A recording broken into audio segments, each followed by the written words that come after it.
Државата да стави ред во производството и продажбата на мед, бараат пчеларите со цел да се стави крај на нелојалната конкуренција која прави и продава ваков производ додавајќи неприродни состојки.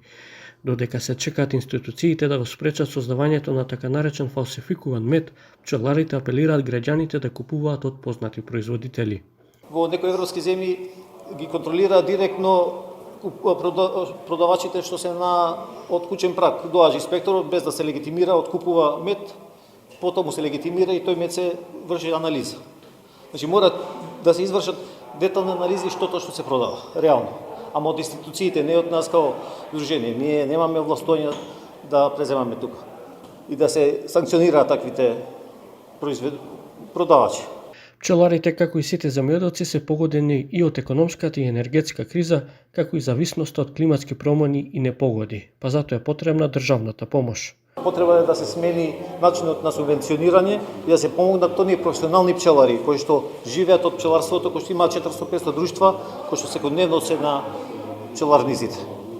Кај нив е потребна голема помош.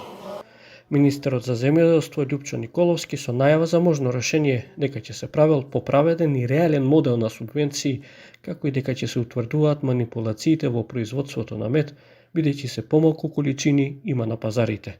Во Тетово денеска започна анализата на испратените 260 примероци мед од 21 земја во рамки на надпреварот за квалитет на мед што го организираат две тетовски здруженија на пчелари.